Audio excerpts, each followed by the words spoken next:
Zero level नहीं, बल्कि अगर तुम उससे भी नीचे से शुरुआत करते हो ना, यानी कि अगर आप नेगेटिव लेवल से भी शुरुआत करते हैं ना, देन ऑल्सो केमिस्ट्री का एक वैसा सेक्शन जिससे ज़्यादातर स्टूडेंट्स घबराते हैं, जिसमें बहुत सारी कैलकुलेशंस है, मैथमेटिक्स है, फार्मूलाज है, लॉग एंटी लॉग जैसे मैथमेटिकल टूल्स हैं। यस, यहाँ पर हम बात कर रहे हैं फिजिकल केमिस्ट्री की। बेटा फिजिकल केमिस्ट्री में अगर आप ये जान जाएं कि वो एक्सपेक्टेड क्या है, जहाँ से शुरुआत की जानी चाहिए, जिससे आपके सारे फिजिकल केमिस्ट्री के डर खत्म हो जाते हैं, और उसके बाद आपने फिजिकल केमिस्ट्री के कौन से चैप्टर से शुरुआत करनी चाहिए, किस चैप्टर में, किस सीक्वेंस में चैप्टर्स को कवर करना चाहिए, क्या वेटेज होता है सारे के सारे यूनिट्स का, एट द सेम टाइम कहाँ से क्वेश्चन प्रैक्टिस करनी चाहिए, किस तरीके से क्वेश्चन प्रैक्टिस पर फोकस करना चाहिए, क्या क्या रिसोर्सेज हो सकते हैं क्वेश्चन प्रैक्टिस के, एंड क्या फिजिकल केमिस्ट्री के लिए एनसीईआरटी एक इंपॉर्टेंट रिसोर्स है, यानी क्या हमें एनसीईआरटी को लाइन बाय लाइन रीड करना चाहिए फिजिकल केमिस्ट्री के लिए। सब कुछ आपको जानने के लिए मिलेगा आज के इस वीडियो में। दैट मीन्स अगर आप फिजिकल केमिस्ट्री में perfect full on full score करना चाहते हैं, then this video is your one stop solution.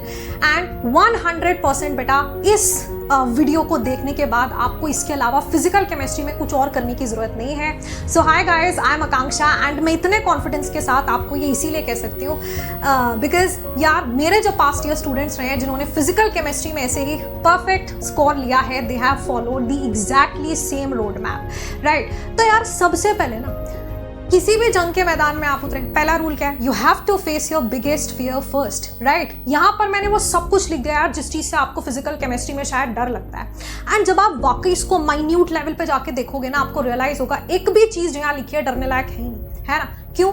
क्योंकि जितना मैथमेटिक्स फिजिकल केमिस्ट्री के अंदर यूज होता है बिल्कुल बेसिक वाला यार, जो तुम क्लास 8, 9, 10, 11, 12 में करते आ रहे हो वही है, प्लस माइनस वही डिवीजन, सब्ट्रैक्शन, मल्टीप्लिकेशन, एडिशन वही है, ठीक है। वही एक्सपोनेंशियल वाले पावर्स, एक्सपोनेंशियल का इस्तेमाल, ठीक है, उतना ही है, बस कोई बात नहीं। हमारी हैबिट छूट जाती है बड़ी बड़ी कैलकुलेशंस करने की, कई बार हम कैलकुलेटर्स का इस्तेमाल करने लगते हैं। आपको बस you have to make this a rule कि यार हमें कैलकुलेटर्स का बिल्कुल इस्तेमाल नहीं करना।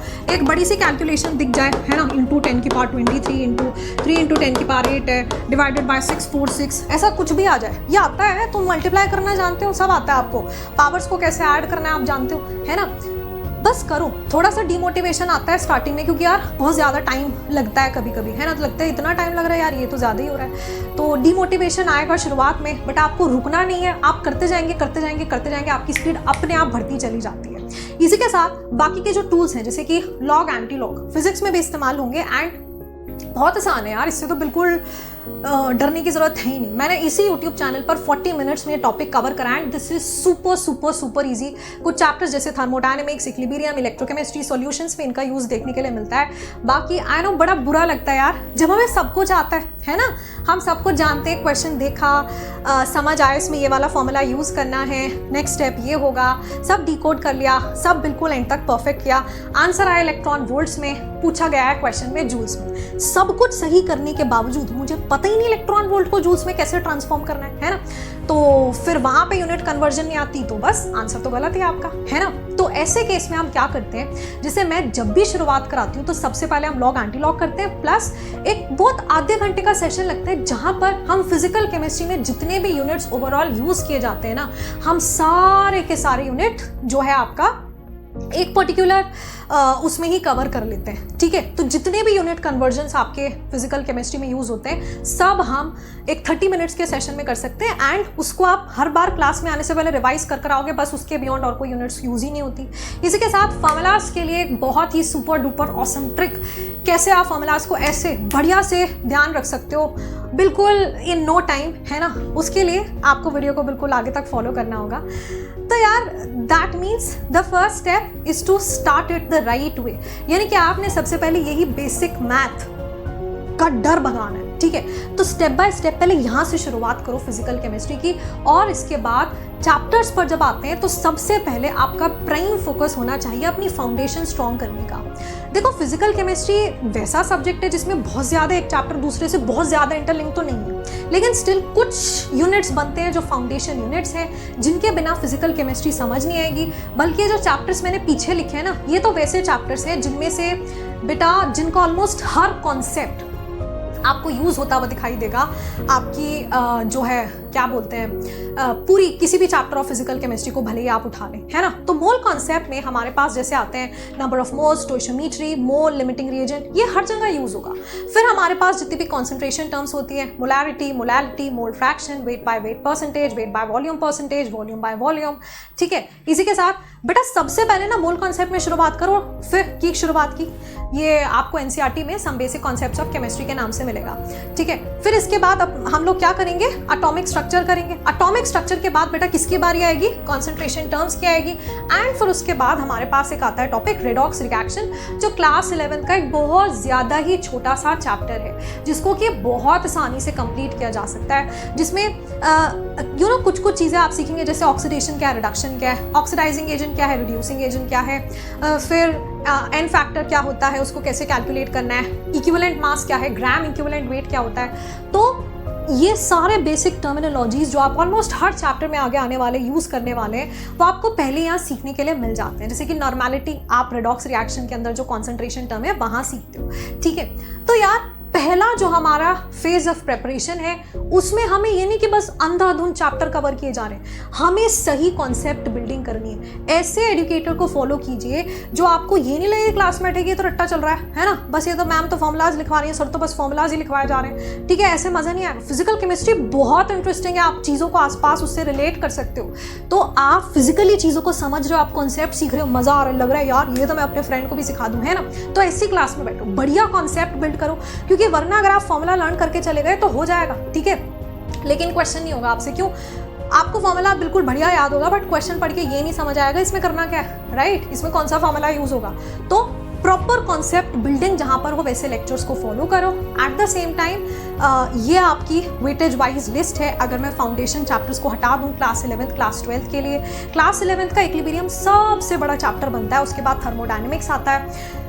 तो इक्विलिब्रियम से काफ़ी क्वेश्चन आते हैं, स्पेशली इक्विलिब्रियम के दो पार्ट्स हैं, एक केमिकल इक्विलिब्रियम, एक आयनिक इक्विलिब्रियम। ज़्यादा क्वेश्चन आयनिक इक्विलिब्रियम से पूछे जाते हैं। फिर क्लास 12th में सॉल्यूशंस है, इलेक्ट्रोकेमिस्ट्री है, काइनेटिक्स है। भाई सॉल्यूशन से गारंटीड क्वेश्चन एक आ रहा है आपका कॉलिगेटिव प्रॉपर्टी से, ठीक है। तो सॉल्यूशंस चैप्टर का एक टॉपिक है विच इज़ कॉलिगेटिव प्रॉपर्टी। फिर ऐसे ही इलेक्ट्रोकेमिस्ट्री है ना, बड़ा इंपॉर्टेंट टॉपिक है, काफ़ी बड़ा है, पर मतलब ये चैप्टर इतने बड़े हैं, वर्थ इट है इनको कवर करना, टाइम लगेगा और उतने नंबर भी देके जाएंगे आपको। काइनेटिक्स बड़ा प्यारा लगता है, मतलब बड़ा ऐसा स्टार यूनिट है, मतलब इजी, जल्दी हो जाएगा और नंबर अच्छे खासे देके जाएगा। वेटेज इसका डिसेंट रहता है, 2 क्वेश्चन तो आती है, मतलब 8 नंबर तो आपके पक्के हो ही रहे हैं। इसी के साथ बेटा यहाँ पर ना ये जो स्टेप 2 आपको दिखाई दे रहा है, that DPP solving, and this is not like कि देखो ये स्टेप 1 और स्टेप 2 ना आपस में इंटर रिलेटेड ही है। ऐसा नहीं कि मेरे को बस एक लेक्चर पढ़ना है जिसमें पढ़ाए जा रहे हैं, बस हो ही जा रहा है ना, थ्योरी है। रादर किसी भी टॉपिक का पहला दिन होता है तो उसमें थोड़ा थ्योरी ज़्यादा होती है, उसमें हम ज़्यादा चीज़ों को सीखते हैं, फिर क्वेश्चन सॉल्व करने के काबिल बनते हैं। बट अदरवाइज एक आइडियल क्लास वो है जहाँ पर आप सीख भी रहे हो, साथ साथ साइमल्टेनियसली क्वेश्चन भी सॉल्व हो रहे हैं, और क्वेश्चन हर लेवल के। जैसे जब हम मेरी क्लासेस में क्वेश्चन सॉल्व करते हैं तो बेटा हम हर तरीके के क्वेश्चन सॉल्व करते हैं, चाहे फिर वो इजी हो, मॉडरेट हो, या फिर थोड़ा टफ भी हो। टफ देखते ही तो मैसेज आते हो ये क्या है, अच्छा नहीं लग रहा मैम, समझ नहीं आ रहा मैम, अभी तक तो ठीक थे, क्या हो गए, क्यों कर रहे हैं, क्या है वो, मैं अच्छा लग रहा, सब्जेक्ट ही बेकार लगने लगता है आपको ओवरऑल, है ना। तो ऐसा नहीं करना। मैं हमेशा अपने प्लस वाले स्टूडेंट्स को हर 3 दिन में ये बोलती हूँ पक्का कि बेटा अगर आप एक ऐसी क्लास में बैठे हो ना जहाँ सब वाह वाह वाह लग रहा है, ठीक है, तो एग्जाम में क्वेश्चन नहीं हो पाएगा आपसे, कहीं ना कहीं तो डिस्कम्फर्ट आपको होना ही चाहिए, राइट। क्योंकि यार जब तक मुझे वो डिस्कम्फर्ट नहीं होगा तब तक nothing good comes in your comfort zone, है ना। आपको अपनी कंफर्ट जोन से बाहर स्टेप डाउन करना ही होगा, तभी आप अपने आप को एक बेटर वर्जन में आप अपने आप को अपग्रेड कर पाओगे, ठीक है। यार ये मैटर नहीं करता कि क्वेश्चन इतना टफ था, मुझसे हुआ या नहीं हुआ, शुरुआत में ये मैटर नहीं करता। शुरुआत में मैटर ये करता है कि आपने वो चैलेंज एक्सेप्ट किया, आपने उसको करने की कोशिश की, कुश्ती लड़ी उस क्वेश्चन के साथ, दिमाग दौड़ाया अपना, वो चीज़ मैटर करती है कि यार सोचने की कोशिश आपने की, आपने दिमाग को बेटर चलना सिखाया, ठीक है। तो यहाँ इसकी ब्रेन मसल्स भी आपकी एक्टिवेट हुई, ठीक, तो ये मैटर करता है। तो क्वेश्चंस को स्किप नहीं करना, एंड मोस्ट इंपॉर्टेंटली क्वेश्चन हमेशा पहली बारी में टीचर के साथ आपको सॉल्व करने चाहिए, क्योंकि यार बहुत आसान टॉपिक जैसे मोल कॉन्सेप्ट भी इनिशियली कॉम्प्लेक्स लगता है। जब शुरुआत में हम पढ़ना शुरू ही करते हैं एक टॉपिक को, तो उसमें भी कंफ्यूजन होती है, पता नहीं चलता कहाँ कैसे करना है, कौन सा फॉर्मूला, लैंग्वेज कंफ्यूजिंग लगती है। तो इसका एक ही तरीका है, और वो सबको लगती है, टॉपर को भी लगती है, ठीक है। तो इसका एक ही तरीका है कि भाई आप जो है ना DPP डिस्कशन, DPPs होती हैं, जैसे कि अगर हम बुक्स की बात करें फॉर फिजिकल केमिस्ट्री बहुत सारे अच्छे अच्छे बुक्स हैं, बट देन ज़रूरत नहीं पड़ती एक्चुअली। एंड मैं कभी स्टूडेंट्स को बोलती भी नहीं हूँ ये वाला बुक खरीद लो, वो वाला बुक खरीद लो। क्यों? क्योंकि जितने भी अच्छे, अगर आप एक अच्छे एजुकेटर के गाइडेंस के अंदर होंगे या अच्छे इंस्टीट्यूट में इनरोल्ड होंगे तो आपको मॉड्यूल्स मिलते हैं, DPPs आपको प्रोवाइड की जाती हैं, जिनमें ऑलरेडी मार्केट में जितनी अच्छी बुक्स हैं, उसके अलावा जहाँ जहाँ से एक नीट एस्पिरेंट के लिए क्वेश्चन बन सकता है वो सारे क्वेश्चन सब टॉपिक वाइज उसमें अरेंज होते ही हैं। ठीक है, अब यार ये तो आपके टीचर के ऊपर है कि वो आपको कितने बढ़िया और कितने अच्छे वैरायटी ऑफ क्वेश्चंस प्रैक्टिस करा रहे हैं। कभी कभी मैं देखती हूँ बच्चे बस एक ही टाइप का क्वेश्चन करे जा रहे हैं, है ना, एक ही कॉन्सेप्ट पर बेस्ड एक ही तरीके का क्वेश्चन हुए जा रहा है और टाइम बड़ा निकल जाता है, but that is not the right approach. अच्छी बात है आप ज्यादा प्रैक्टिस कर रहे हो, लेकिन वैरायटी ऑफ क्वेश्चंस भी इंपॉर्टेंट है। एक ही कॉन्सेप्ट के ऊपर, जैसे स्टोशियोमेट्री है, लिमिटिंग रिएजेंट है, उसके ऊपर 10-20 बहुत तरीके से क्वेश्चन फ्रेम किया जा सकता है। कॉन्सेप्ट सेम इस्तेमाल होगा बट क्वेश्चन की लैंग्वेज हर बार ट्विस्ट अराउंड की जा सकती है। तो कैसे आपको डिकोड करना है कि पूछा क्या गया है ना, वो जानना जरूरी है और उसके लिए प्रैक्टिस बहुत इंपॉर्टेंट है। प्लस शुरुआत में ये बड़ा जरूरी है कि यार मैम कैसे क्वेश्चन को सॉल्व करती है। आकांक्षा मैम ने भाई क्वेश्चन को रीड किया, रीड करने के बाद मैम ने देखा कि अच्छा इसमें जो है ना क्या बोलते हैं ये वाला ये गिवन है, ये फाइंड आउट करना है ना। फिर मैम ने कैसे इतने लेंदी कैलकुलेशन को कट शॉर्ट किया, राइट। मैम ने स्टेप बाय स्टेप कैसे क्वेश्चन को सॉल्व किया है, इतना जल्दी कैसे हो गया। तो आपको ऑब्जर्व करना और फिर आपकी भी वो एबिलिटी डेवलप हो जाती है। या कोई भी फिजिकल केमिस्ट्री का दुनिया का क्वेश्चन होगा ना, उसका सिर्फ एक ही क्रैक है और वो ये क्वेश्चन की लैंग्वेज पढ़ो। कुछ ना कुछ तो क्वेश्चन में गिवन होगा, कुछ भी ना गिवन हो ऐसा क्वेश्चन तो आता नहीं, कुछ तो गिवन हो गई। जो गिवन है आप कुछ पूछा भी होगा, क्वेश्चन है मतलब कुछ तो पूछना चाहता है। लिखो क्या गिवन है, लिखो क्या फाइंड आउट करना है, दोनों के बीच में देखो क्या रिलेशन होती है। क्या जो गिवन है, क्या जो फाइंड आउट करना है उसके बीच में कोई फॉर्मूला है, और जो फॉर्मूला है क्या उसमें कुछ मिसिंग है, जो मिसिंग है कुछ दिया है क्वेश्चन के अंदर जिससे वो कैलकुलेट किया जा सकता है। बस इतने में क्वेश्चन हो जाता है। ठीक है, यूनिट कन्वर्जन्स का ध्यान रखना होता है। और इसी फॉर्मेट में अगर आप मुझसे पढ़ना चाहते हो then guys we have the Phoenix 4.0 batch for you which is going to be the last live batch. इसकी लिंक भी आपको मिल जाएगी इन द कमेंट सेक्शन, है ना। फिजिकल केमिस्ट्री क्या यार, अगर तुम प्लस या आइकॉनिक सब्सक्रिप्शन लेते हो तो आप मुझसे पूरी की पूरी केमिस्ट्री पढ़ सकते हो, फिजिकल, ऑर्गेनिक, इनऑर्गेनिक, है ना। एंड 60% ऑफ अभी चल रहा है, शानदार मौका है। प्लस सब्सक्रिप्शन आप जस्ट फॉर ₹4499 ग्रैब कर लोगे। आइकॉनिक थोड़ा महंगा है बट देखो मैं आपको बता देती हूँ, जब आप कोड यूज करोगे, चाहे प्लस लो चाहे आइकॉनिक लो, तुम्हें मेरी गाइडेंस मिलेगी, मेरे मेंटोरशिप ग्रुप का पार्ट तुम मिल जाओगे, मेरा सारा स्टडी मटेरियल का एक्सेस मिलेगा, है ना। मतलब मेरे reaction chart, formula sheets, mind maps मैं आपको दिखाती हूँ। तो जैसे फॉर्मूला शीट हो गई, रिएक्शन चार्ट्स हो गए, माइंड मैप्स हो गए और भी बहुत कुछ, है ना। इसी साथ में यार आप मेरे टेलीग्राम फ्री रिसोर्सेज के लिए ज्वाइन कर सकते हो और बाकी इन्फॉर्मेशन के लिए, ठीक, मेरे सुपर नोट्स वगैरह वगैरह। प्लस आपको मेरे एक्सक्लूसिव मेंटोरशिप ग्रुप में ऐड किया जाएगा जहाँ मैं आपके लिए जूम सेशंस कंडक्ट कर रही हूँ, कि जहाँ हम मिलेंगे और आप आओ और बताओ कि मैम केमिस्ट्री में ये चीज़ समझ आई बट हमारा तो क्वेश्चन सॉल्व नहीं हुआ, फिजिक्स में मैम ये चीज़ समझ नहीं आई, या फिर मैम ये डाउट रह गया, या मैम हेल्थ खराब थी बैकलॉग बन गया, या मैम ये दिक्कत चल रही है। और मैं आपके साथ, मैं आपको सुनूंगी एंड अब साथ मिलकर उसका सोल्यूशन निकालेंगे। टाइम टू टाइम जब जब ज़रूरत होगी मैं आपके साथ स्ट्रैटेजीज भी डिस्कस करूंगी, ठीक है। बाकी हम डेली टारगेट्स आपके साथ शेयर करते हैं, तो उसके लिए will have to use the code AK Life, तभी ये पॉसिबल हो पाएगा। बाकी देखो यार, प्लस और आइकॉनिक दो तरीके के सब्सक्रिप्शन होते हैं, है ना। अगर तुम प्लस ले रहे हो एंड गो फॉर प्लस, जो बच्चे ओनली बैच लेने के बारे में सोचते हैं, 2 बार मेरी बात को ध्यान से सुनना and ideally you should always go for plus या आइकॉनिक सब्सक्रिप्शन, है ना। क्योंकि देखो ओनली बैच के सब्सक्रिप्शन में आपको सिर्फ बैच और बैच की टेस्ट सीरीज मिलेगी, लेकिन बेटा जब आप प्लस सब्सक्रिप्शन लेते हो या आइकॉनिक सब्सक्रिप्शन लेते हो, आपको प्लेटफॉर्म पर जितने भी एजुकेटर्स हैं, जितने भी बैचेस हैं, सबका सारा एक्सेस मिलेगा। प्लस सबसे बड़ी बात पता है क्या है, साल भर के लिए हम लोग सॉर्टेड हैं, अगले 9 महीने सॉर्टेड है अपना 2026 तक। क्यों? क्योंकि मेरे को कोई क्रैश कोर्स नहीं खरीदना, कोई टेस्ट सीरीज नहीं खरीदनी, कोई फास्ट ट्रैक कोर्स नहीं खरीदना, कोई प्रैक्टिस कोर्स नहीं खरीदना। जो कुछ अनअकैडमी ऐप के ऊपर जो भी एजुकेटर अपने कोर्स लॉन्च करेंगे, टीम अगर एक कोर्स लॉन्च करेगी जो अभी तक हुआ नहीं होगा, कोई टेस्ट सीरीज, कोई रिसोर्स, सब कुछ का एक्सेस तुम्हें मिलेगा। कंप्लीट PCB कवरेज आपका हो जाता है। Latest by 2nd week of January आपका सिलेबस तीनों सब्जेक्ट्स के लिए खत्म हो जाएगा। प्रैक्टिस भी होती है क्लास के दौरान। आपको 7 आवर्स तक हमारे डाउट रूम्स खुले रहते हैं, तो आपको 3 लिंक मिलेगी, एक फिजिक्स की, एक केमिस्ट्री की, एक बायो की। लिंक्स पर क्लिक करो, अपना डाउट रूम में घुस जाओ और डाउट पूछ लो जिस भी सब्जेक्ट का पूछना चाहते हो। वहां भी नहीं हो पाए तो AI की मदद से भी आप अपना डाउट रिजॉल्व करवा सकते हो ऐप के ऊपर, ठीक है। पिछले 10 साल के प्रीवियस ईयर क्वेश्चन का वीडियो सॉल्यूशन और स्टैंडर्ड अनअकैडमी मॉड्यूल्स आपको मिलते हैं। पर देखो इसमें फ़र्क है, प्लस में आपको वो मॉड्यूल्स ऐप पे देखने के लिए मिलेंगे, मतलब PDF फॉर्म में एक्सेस कर पाओगे, पर उस PDF का प्रिंट आउट नहीं निकलवा सकते आप, ठीक है। लेकिन आइकॉनिक में वही स्टडी मटेरियल तुम्हारे घर पहुंच जाएगा बुक्स के फॉर्म में, राइट। तो कुछ 12-15 के आसपास बुक्स होती हैं, आपके घर पहुंच जाएंगी, physics, chemistry, bio, class 11th और क्लास 12th के लिए। प्लस बेटा आपको ना साथ ही साथ वो मिल जाता है, क्या बोलते हैं, मेंटोरशिप, पर्सनल मेंटोरशिप, है ना। मतलब अनअकैडमी की तरफ से भी तुम्हें एक मेंटोर दिया जाएगा मेरे अलावा, जिसके साथ बस 1-on-1 आप होंगे, आपका मेंटोर होगा, बात करो, देखो क्या दिक्कत है, एंड वो आपका कस्टमाइज स्टडी प्लान प्रिपेयर करते हैं, ठीक है।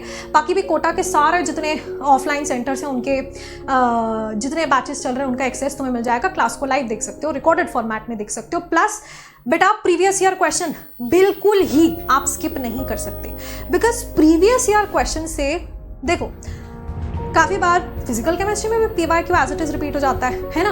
एज इट इज़ मतलब थोड़ी वैल्यू चेंज कर दी, पर वही लैंग्वेज ऑलमोस्ट सिमिलर है, या लैंग्वेज हल्की सी चेंज कर दी, पर कॉन्सेप्ट के अराउंड, सेम कॉन्सेप्ट के अराउंड रिवॉल्व कर रहा है, ऐसे काफ़ी बारी होता है, ठीक है। लेकिन मान लो पेपर प्रीवियस ईयर जैसा नहीं भी आया, तो भी प्रीवियस ईयर क्वेश्चंस प्रैक्टिस करने से आपका कॉन्फिडेंस बिल्ड होगा।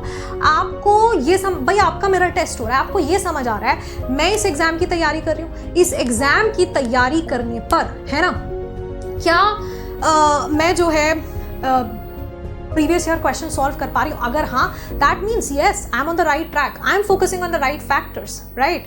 तो यार ये बड़ा ज़रूरी है कि आप PYQs करो, 15 ईयर्स के PYQs पर फोकस करो, और फिर फॉर्मूलाज के लिए बिल्कुल इससे बेहतर कुछ नहीं हो सकता अगर तो आप फॉर्मूला शीट्स प्रिपेयर कर रहे हैं, क्योंकि फॉर्मूला शीट्स की जब हम बात करते हैं तो इस तरीके से, जैसे आप मुझसे पढ़ोगे प्लेटफॉर्म के ऊपर, फिजिकल जब मैं पढ़ाऊंगी तो इस तरीके की फॉर्मूला शीट्स आपको मिलेगी, एंड इन फॉर्मूला शीट्स के अंदर हम लोग बेटा क्या बोलते हैं, जितने भी फॉर्मूलाज आते हैं एक पर्टिकुलर टॉपिक में, सारे एक जगह मैंने लिस्ट डाउन कर दिए। अब फिजिकल केमिस्ट्री में क्या होता है, एक चैप्टर में ज़्यादा थ्योरी तो होती ही नहीं, फॉर्मूलाज, एक्सप्रेशंस और ट्रिक्स वगैरह ही होती हैं, वो सब यहाँ लिखी हैं। तो इसकी मदद से आप आसानी से सारी रिवीजन कर सकते हो और मज़ा आ जाता है ना। मान लो मैं मोल कॉन्सेप्ट का टेस्ट देने जा रही हूँ, 15-20 मिनट इसको देख लिया, हो गया अपना चैप्टर रिवाइज, ठीक।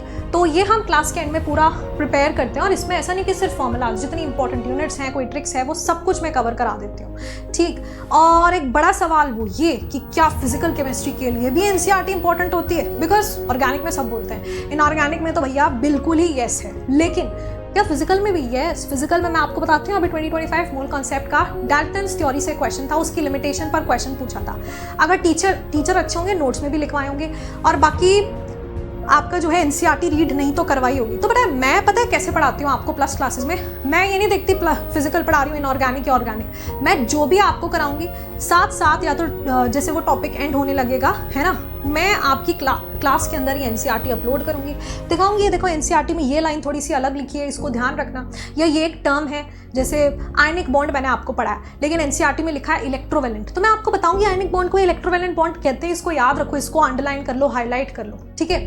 तो ये सब है यार, है ना। तो NCERT इंपॉर्टेंट है बिल्कुल, एंड यस, ऐसा नहीं है फिजिकल केमिस्ट्री के अंदर कि भाई NCERT खोली और चलो पढ़ना शुरू करते हैं, कुछ भी आपको समझ नहीं आएगा। तो NCERT एक तरह से चेकलिस्ट की तरह है कि हाँ NCERT में जो दिया है, एक चैप्टर पूरा पढ़ लिया, लेक्चर से समझ लिया। अब NCERT समझाती नहीं है, NCERT बताती है कि देखो ये है। NCERT आपको इलैबोरेट एक्सप्लेन नहीं करेगी, जिस टॉपिक के ऊपर शायद मैं एक क्लास 2 घंटे लगा दूँ, वो एक पैराग्राफ में लिख कर दे दिया NCERT ने, ठीक है।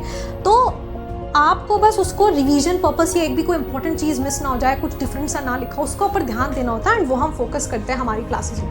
वेल देन गाइज, मुझे बड़ा मज़ा आया, है ना, एंड मेक श्योर कि आप वीडियो को दे रहे हैं बहुत सारा प्यार, such that Akanksha ma'am super motivated हो। नेगेटिव लिखा है बट एक पॉजिटिव नोट पर वीडियो को एंड करेंगे, है ना। बढ़िया से पढ़ाई करो, और कोई भी और दिक्कत आती है, कोई डर लगता है, कुछ भी है, बता दो इन द कमेंट सेक्शन की मैम, है ना, ये का सोल्यूशन और बता दो, भाई कैलकुलेशन से परेशान हो गए, बड़ी स्लो होती है कैलकुलेशन, इसका भी कोई तरीका है क्या? तो I will definitely help you, है ना। बाकी मिलते हैं इन द कमेंट्स में एक बढ़िया कमेंट ज़रूर लीव कीजिएगा, या आप मुझ तक अगर कोई बात पहुंचाना चाहते हैं, है ना।